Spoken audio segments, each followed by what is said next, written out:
Oramos, vamos a ir a Dios en una oración más, esta vez por el estudio que vamos a tener.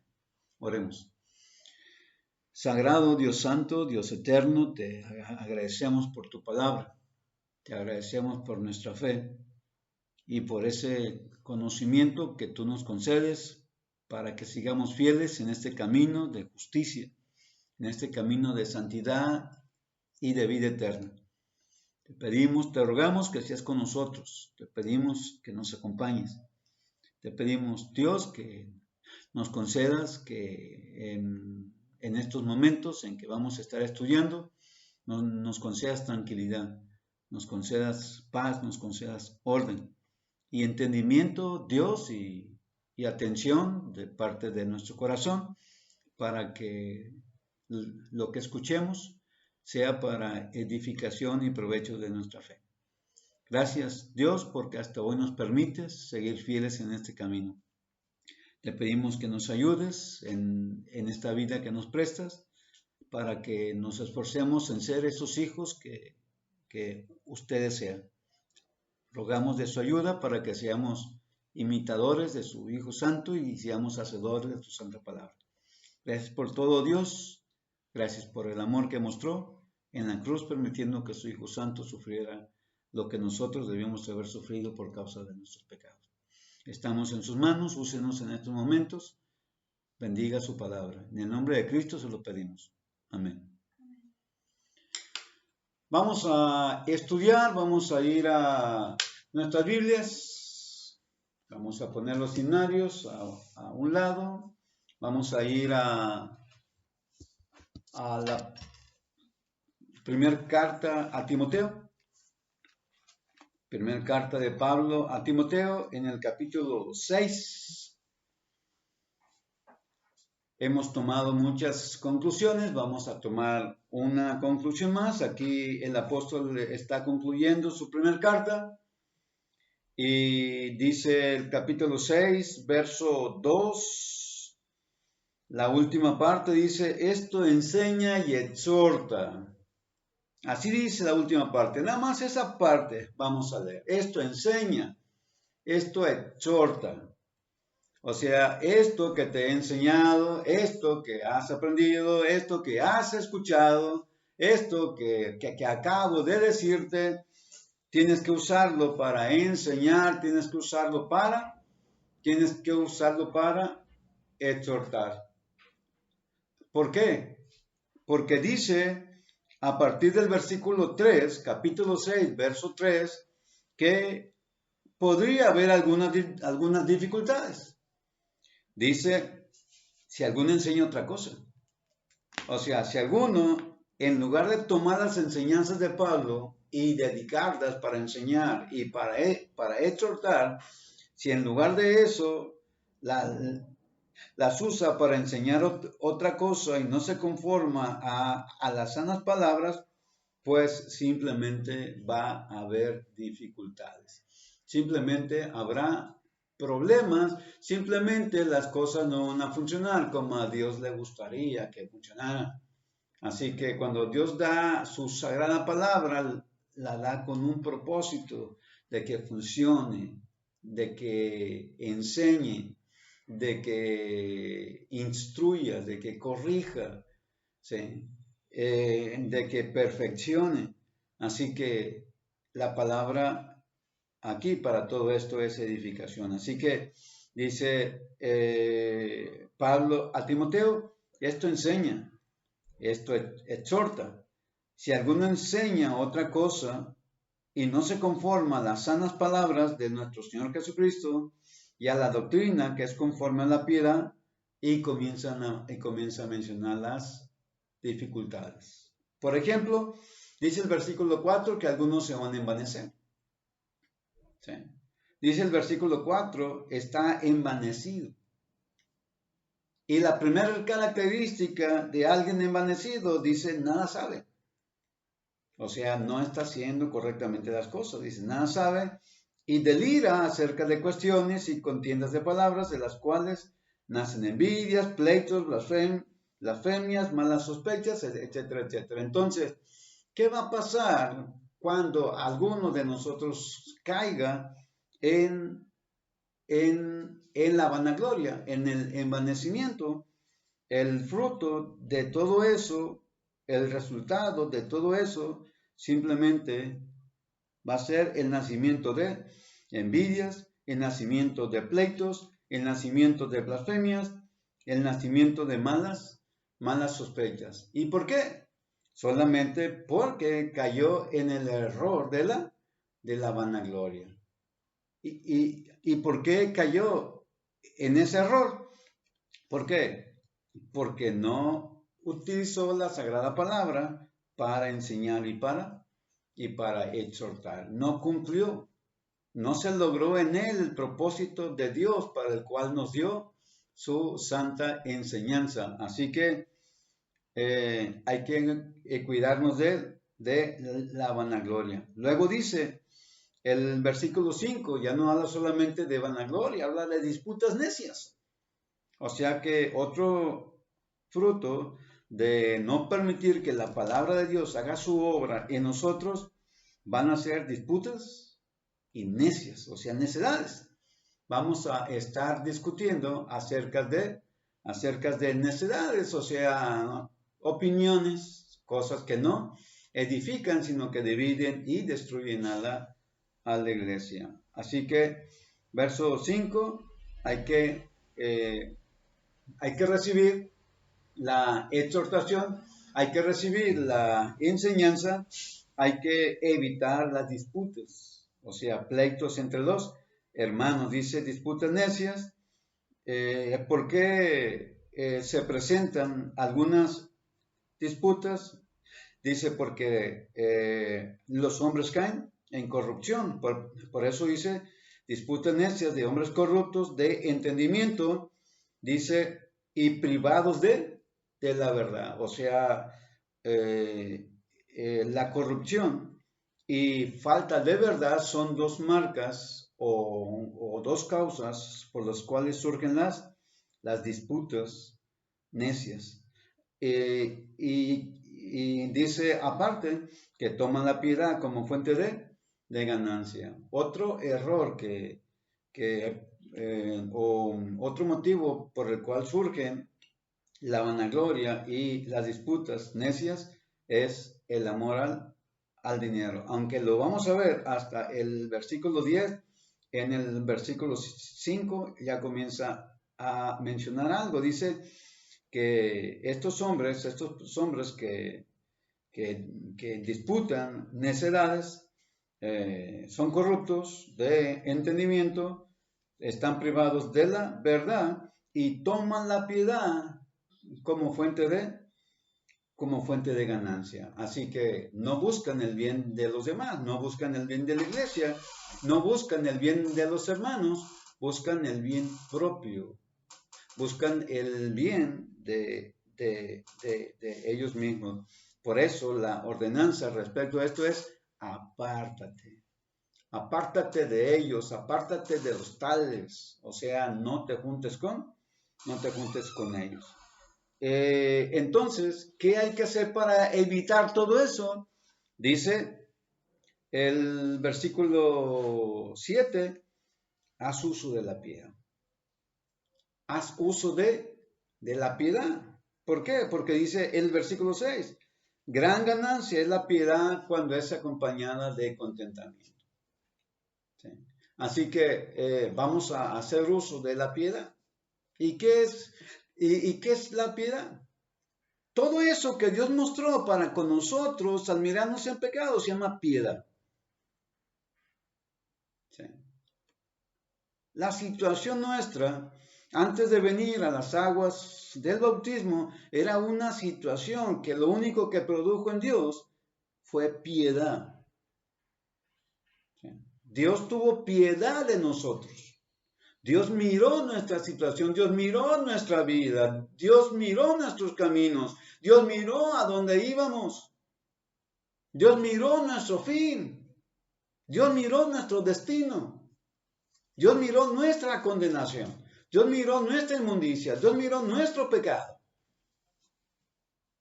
Y Dios lo único que hizo fue mostrar piedad. ¿sí? Nos amó y mostró toda su piedad, y con eso mostró toda su gracia y permitió que su Hijo Santo muriera en la cruz por nosotros. Ya sabemos que es piedad. ¿Sí? Eso es piedad. Así hay que hacer uso de esa piedad. Hay que hacer uso de la piedad de Dios. Hay que hacer uso de la piedad con nuestros hermanos. Hay que hacer uso de la piedad con nuestros semejantes, con algunos que tal vez estén recién bautizados, recién convertidos, hermanos nuevos, tal vez hasta visitantes. ¿Sí? Ahora, a la piedad hay que agregarle contentamiento. ¿Sí? Piedad más contentamiento, ¿qué va a pasar? Es una muy buena suma. Vamos a ver qué pasa. Dice, pero la gran ganancia es la piedad acompañada de contentamiento. Piedad más contentamiento es de gran ganancia, es de gran fruto, es de grandes hechos, como los hechos de Dios. Dice el 7, para que acompañemos esa piedad, para que nos esforcemos en alcanzar esa piedad y que esa piedad se encuentre acompañada de contentamiento. Dice, porque nada hemos traído a este mundo y sin duda nada podremos sacar. Así que teniendo sustento y abrigo, estemos contentos con esto. Así que en ese último punto se nos dice, ¿sí?, que tenemos que estar contentos. ¿Sí? Tenemos que estar contentos con los nuestros. Tenemos que estar contentos con nuestros hermanos. Tenemos que estar contentos con lo que tenemos y de esa forma vamos a estar dando un gran paso en contra de la vanagloria y en contra del amor al dinero. Verso 9. Advertencia, los que quieren enriquecerse caen en tentación. ¿Cómo es más fácil caer en tentación? ¿Queriendo ser ricos o estando contento con las cosas que Dios nos ha dado hasta hoy? ¿Sí? Así que llegamos al 10, que es el que nos interesa, y dice, porque la raíz de todos los males es el amor al dinero. ¿Y quién no ha leído este verso? ¿Quién no lo ha predicado? Pues lo vamos a tomar una vez más para estudiarlo, para predicarlo. ¿Por qué? Porque dice, la raíz de todos los males es el amor al dinero, el cual codiciando.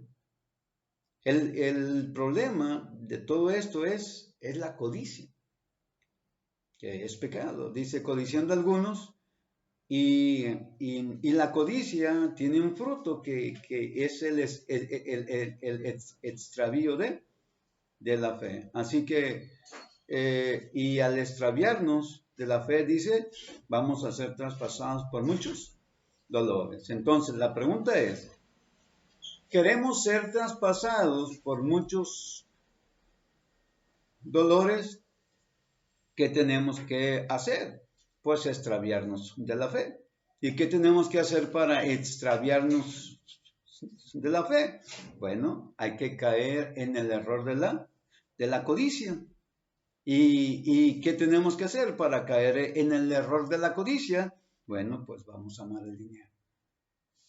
Es lo mismo, pero lo estoy explicando al revés para complicar los dos. ¿Sí? Entonces, ¿de qué nos está hablando el apóstol? Que uno de los grandes males que nos pueden aquejar, que uno de los grandes pecados que nos pueden alcanzar es la codicia, es el amor al dinero. Y todo comenzó con ¿qué? Esto enseña, esto exhorta, y terminó con ¿qué? Fueron traspasados de muchos dolores. Por eso necesitamos tomar algunas precauciones. Debemos recordar estas lecciones, debemos recordar esta parte de las Sagradas Escrituras. ¿Para qué? Para no ser traspasados por muchos dolores. Hay una lección allá en el Antiguo Testamento, seguramente la recuerdan, el personaje se llama Acán, está en Josué, en el capítulo 6. ¿Sí? Las consecuencias de un pecado, las consecuencias de no ir con atención, o las consecuencias de la codicia. Aquí hay uno que fue traspasado, ¿sí?, de muchos dolores. Y el problema es que no solamente fue traspasado él, fue traspasado todo Israel. Así que algunas precauciones para no caer. ¿Sí? Ese es nuestro tema. Precauciones para no caer. Hay que conformarnos, hay que utilizar la palabra de exhortación, hay que utilizar la palabra de Dios, hay que utilizar lo que se nos enseña. ¿Por qué? Porque si no lo hacemos, más tarde vamos a ver el resultado. Entonces, ¿en dónde comienza esa historia? Esta historia de Acán comienza así. Jericó está a punto de ser tomada. Dios está dando todas las indicaciones para la toma de Jericó. Ya explicó cada una de las cosas que se tenían que hacer. Ya explicó cuántas vueltas, quiénes iban a tocar la trompeta, quiénes iban a gritar, etcétera, etcétera. Ya están dándose las últimas indicaciones, y la última de las indicaciones dice: no vas a tomar del anatema. La ciudad es anatema, no vas a tomar absolutamente nada, no vas a dejar absolutamente nada. ¿Recuerdas al rey Saúl cuando recibió una ordenanza muy semejante a esta? Vas a ir contra Amalek y los vas a destruir, y no vas a destruir y no vas a dejar a nada. No vas a perdonar ni a los animales, ni a los jóvenes, ni a los ancianos, ni a las mujeres, ni a las embarazadas. No vas a dejar nada. No lo hizo. Y aquí Josué sí lo va a hacer. Pero solamente uno va a tomar del anatema, y todo Israel va a ser traspasado de muchos dolores. ¿Por qué? Porque no se tomaron las debidas precauciones. Mira el Josué capítulo 6, versículo 17. 6:17 comienza así, dice: y será la ciudad anatema. ¿Sí sabes qué significa anatema, verdad? ¿Qué es anatema? Maldito, reservado para la condenación eterna. Eso es anatema. Estar en maldición, ser de maldición. Pero respecto a Dios, dice: y será la ciudad anatema a Jehová con todas las cosas que están en ella. Solamente, dice Dios, solamente Rahab, la ramera, vivirá con todos los que estén en casa con ella, por cuanto escondió a los mensajeros que enviamos. Allí están ya las últimas indicaciones. 18, pero vosotros guardaos del anatema. Ahí está la advertencia, ahí está la orden. Guárdense del anatema, no toques, no tomes alguna cosa del anatema, no sea que hagáis anatema al campamento de Israel y lo turbéis. ¿Y sabes qué? Eso fue exactamente lo que sucedió. Todo Israel, todo el campamento, todos los israelitas, toda la gente se convirtió en anatema. ¿Por qué? Porque solamente uno pecó. Y vino gran turbación. Así que lo único que iban a tomar es lo que está en el versículo 19. La plata, subráyala; el oro, subráyalo; el bronce, subráyalo; el hierro. ¿Sí? Estos iban a ser consagrados a Jehová y entren en el tesoro de Jehová. O sea que nadie iba a tomar nada para él. solamente lo que Dios había dicho que iban a tomar para Dios, no, no para alguna persona. Así que ahí están los hechos. Comienza la toma de Jericó. En el versículo 20 dice, y el pueblo gritó, tocaron las bocinas, y dice, y gritaron con gran vocerío, y el muro se derrumbó. Y dice, final de la historia, bueno, la toma de Jericó, dice, y la tomaron. 21, destruyeron a filo de espada todo lo que en la ciudad había. Y el versículo 22 dice, mas Josué dijo a los dos hombres que habían reconocido la tierra, entrar en casa de la mujer ramera y hacer salir de ella a la mujer. Así que de aquí va a salir Ra, y de aquí va a salir toda la familia de Ra. Y pasamos al 24, y consumieron con fuego la ciudad completa. Ahí está ya la ciudad en Jericó, completamente ya tomada, completamente pasada por el fuego. Pero el capítulo 7 comienza con un pero. Y ya sabemos cuál es el tamaño de ese pero. Ya sabemos cuáles van a ser las consecuencias de ese pero. Ya sabemos cuál va a ser la dificultad de ese pero. Ya sabemos todo el significado de la manera como inicia. Pero hay un pequeño problema. ¿Sí? Hay una pequeña dificultad. ¿Cuál será el problema? Dice, pero los hijos de Israel cometieron una prevaricación en cuanto al anatema, porque Acán, hijo de Carmi, hijo de Sabdi, hijo de Sera, de la tribu de Judá, tomó del anatema, y la ira de Jehová se encendió contra los hijos de Israel. El problema del pecado es que no solamente nos perjudica a nosotros. El problema de nuestros pecados es que también perjudica a los nuestros, perjudica a nuestros hijos, perjudica a nuestra familia, perjudica a nuestros padres, perjudica a nuestros vecinos, perjudica a todos. ¿Sí? Las borracheras no es un mal familiar, es un mal social. Las drogas es un mal social, los robos, los hurtos son un mal social que afectan absolutamente a toda la sociedad. Y aunque una sola persona comete el pecado tiene gran alcance. ¿Sí? Así que ahí está uno pecando y todo Israel convirtiéndose en anatema. Se hicieron malditos ante los ojos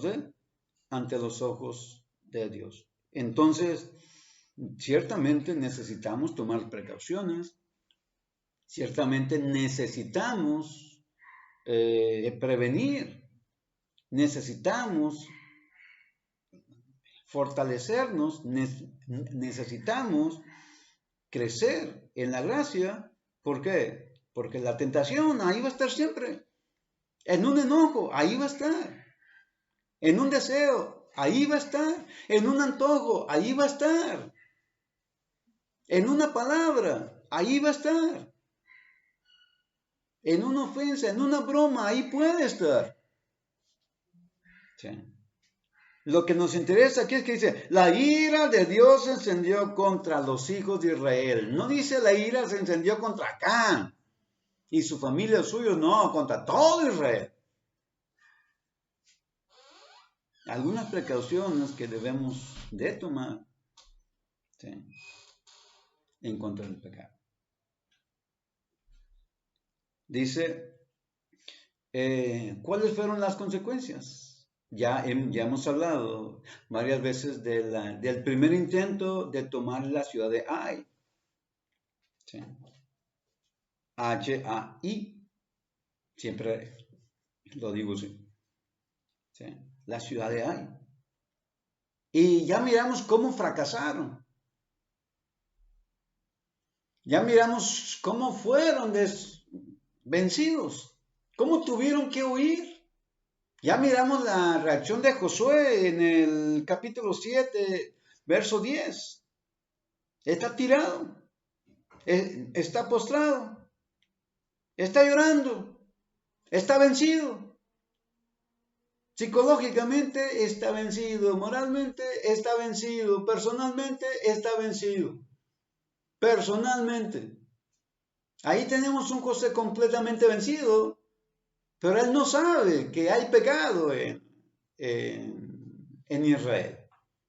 No sabe que alguien ha tomado del anatema, no sabe que alguien ha desobedecido a Dios.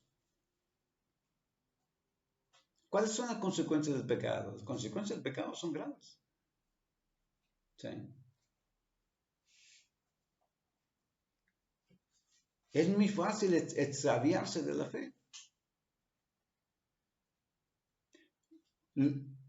Luego Dios habla con Josué y le dice en el versículo 10, levántate, ¿por qué te postras sobre tu rostro? Y ya le explica cuál es el problema. Y entonces Josué se va a dedicar a solucionar este problema. ¿Cómo? Con la ayuda de Dios, claro. ¿Sí? Por medio de suertes, por medio de echar suertes, van a darse cuenta quién es el culpable, quién es el que cometió, quién es el que tomó del anatema, quién es el que desobedeció. Y la suerte va a caer sobre Acán. Las suertes inician desde el versículo 16. Josué pues, en el 7:16 dice, Josué pues levantándose de mañana, hizo acercar Israel por sus tribus y fue tomada la tribu de Judá. Y haciendo acercar a la tribu de Judá, fue tomada la familia de Sera. Y haciendo luego acercar a la familia de Sera, dice, fue tomado Sabdi.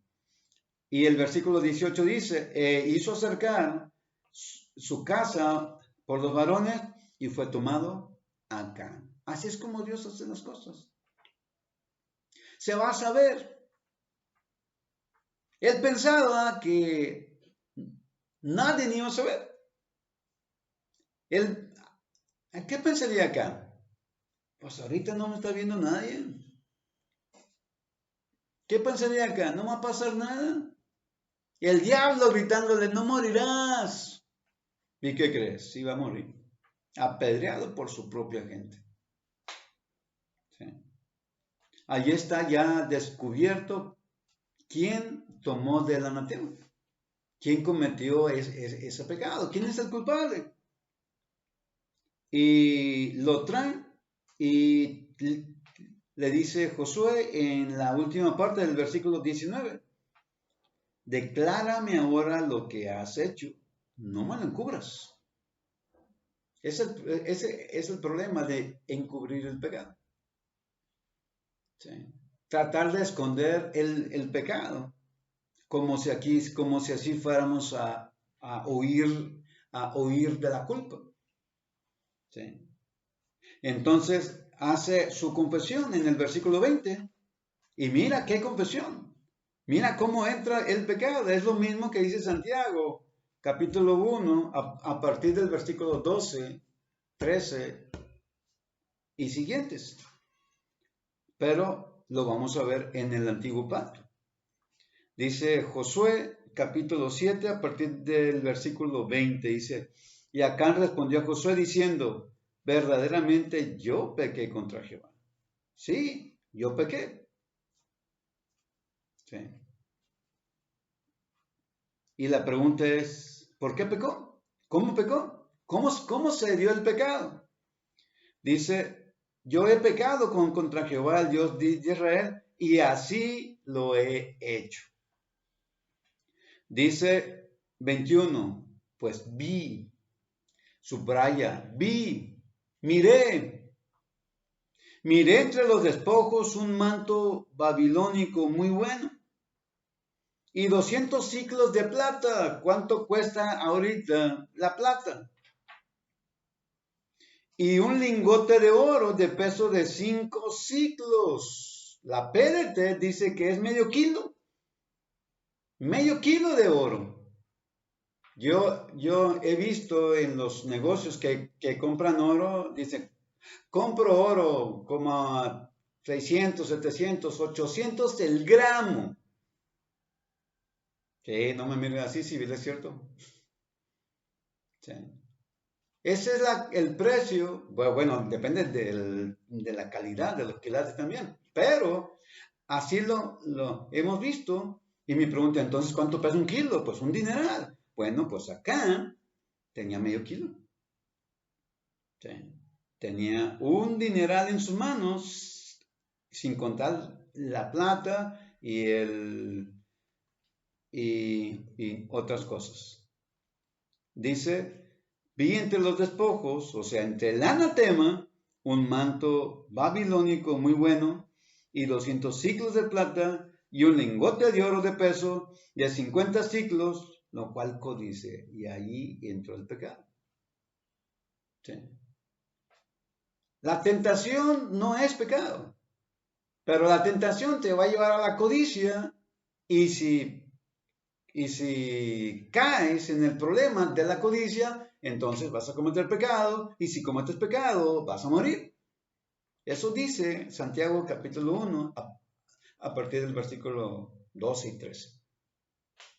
Por eso habla el 12, bienaventurado del varón que soporta la tentación. ¿Qué crees? Acá no soportó la tentación, o sea, no fue bienaventurado, o sea, fue traspasado de muchos dolores.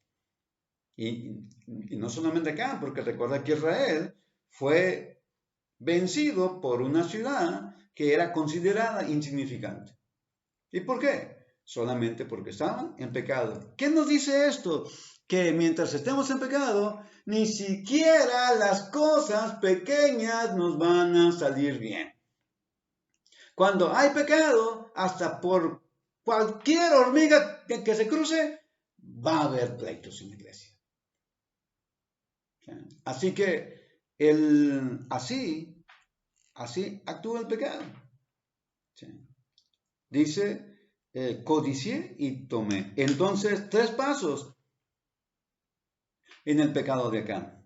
Vi, codicié y tomé. ¿Qué miró? O mejor dicho, ¿qué debió haber visto? Debió haber visto maldición. Debió haber visto cosas que Dios maldijo. Debió de haber visto cosas que Dios había prohibido. Debió haber visto la voluntad de Dios cuando dio claramente esa enseñanza, esta ordenanza a Josué y Josué la transmitió al pueblo. Eso es lo que debió haber visto. Eso es lo que nosotros debemos de ver en el pecado. Eso es lo que nosotros debemos de ver en las cosas que Dios nos está prohibiendo. En las cosas que Dios nos dice que no hacer. En los frutos de la carne, por ejemplo. Eso es lo que tenemos que ver.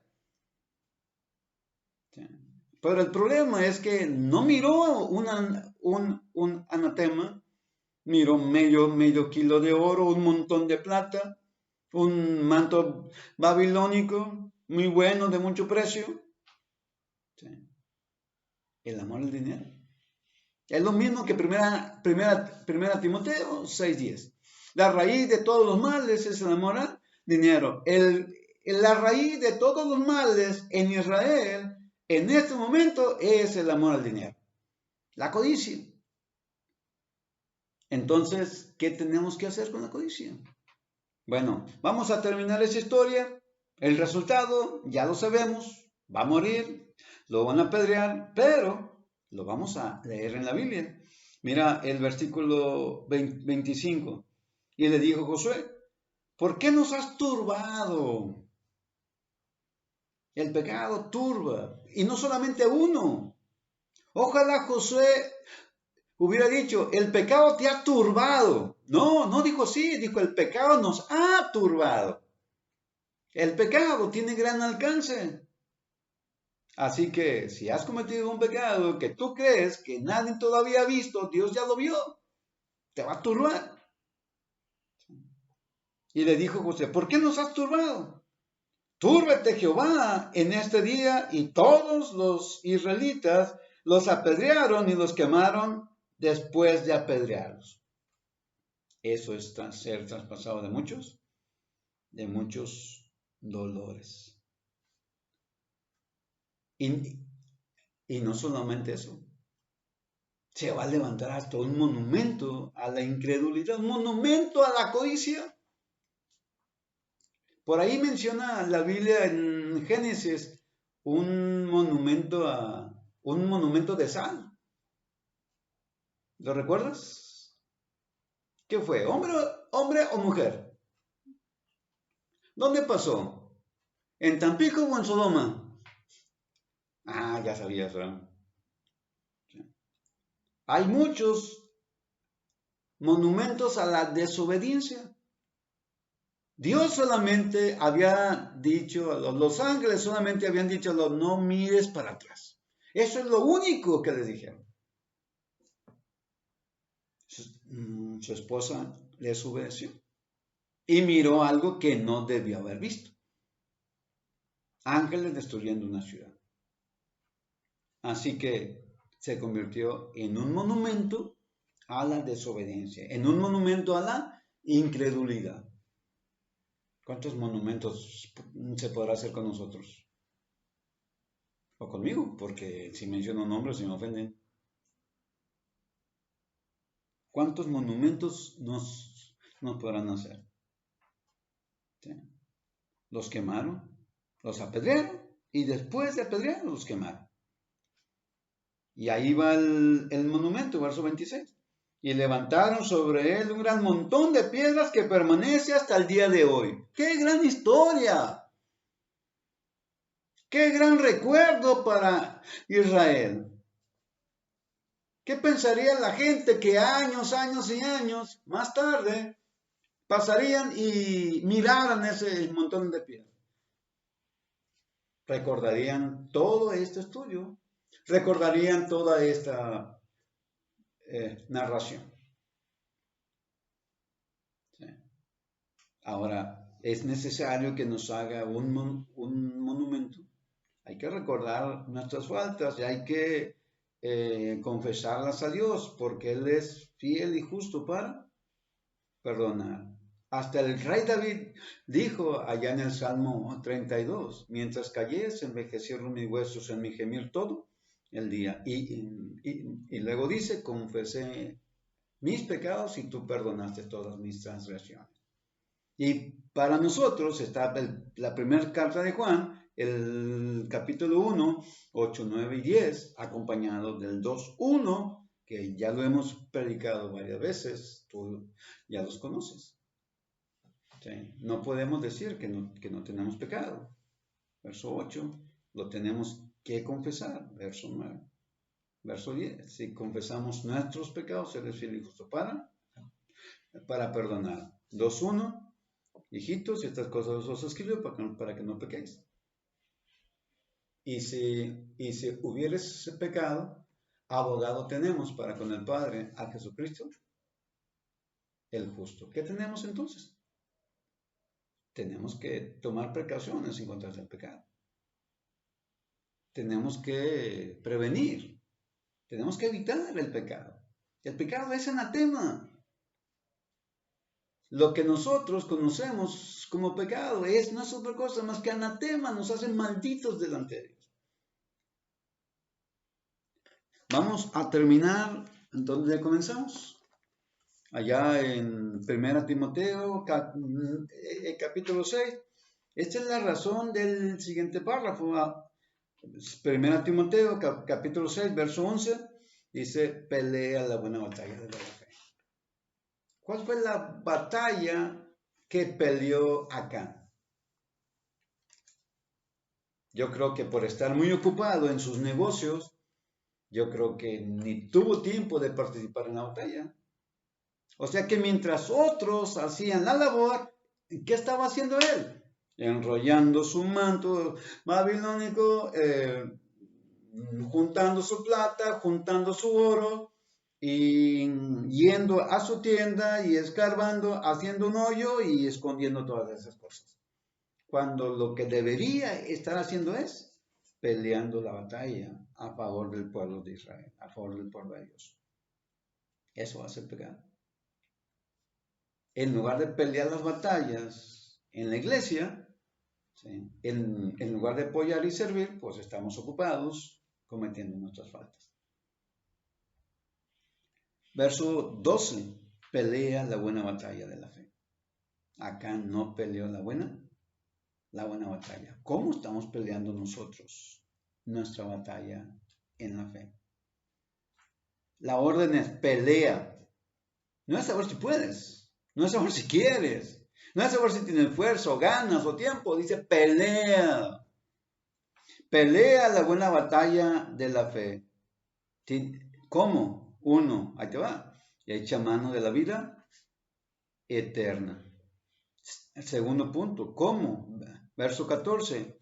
Guarda el mandamiento sin mácula, o sea, haz exactamente como Dios dice que se haga.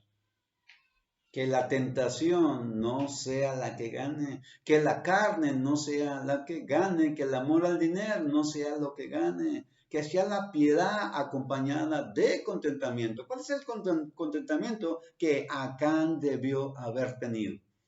El hacer la voluntad de Dios, en prenderle lumbre a su manto babilónico, en traerse ese oro, esa plata, porque eran para Dios. Fíjate, se quedó con algo que le pertenecía a Dios. Así que ahí está literal, Acán robó a Dios. ¿Hasta dónde conduce el pecado? ¿Hasta dónde es la gravedad de el pecado? Guarda el mandamiento sin mácula, 1 Timoteo 6, 14. ¿Sí? Así que, últimos consejos, verso 17, dice, no sean altivos, no pongan su esperanza en las riquezas, porque son inciertas, pongan su esperanza en el Dios vivo que nos da todas las cosas en abundancia para que las disfrutemos. ¿De qué se olvidó acá? De que Dios era el que les daba todas las cosas, pero él quería asegurar su futuro. O sea, con un montón de plata, con un montón de oro. Verso 8, hay que dedicarnos a hacer bien. Hay que dedicarnos a hacer buenas obras. Hay que ser dadivosos. Hay que ser generosos.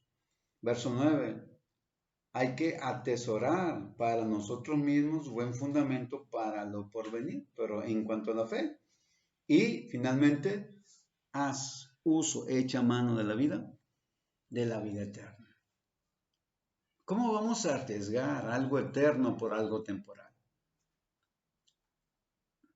¿Qué comparación podemos hacer entre algo celestial y algo terrenal?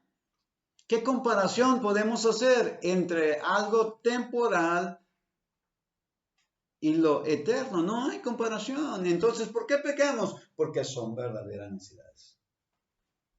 ¿Sí? ¿En qué estudiamos hoy? Algunas precauciones en contra del pecado. O bien, si gustas, llámalo el extravío de la fe. ¿Sí? ¿Cómo es que algunos se extravían de la fe? ¿Cómo es que algunos se pierden de la fe? Vamos a tomar precauciones, vamos a pelear la buena batalla. ¿Sí? Recuerda que el pecado es el anatema. Y la palabra anatema simplemente significa lo que Dios aborrece. ¿A poco vamos a hacer? ¿A poco nos bautizamos para seguir haciendo cosas que Dios aborrece? Dios les bendiga. Hemos concluido.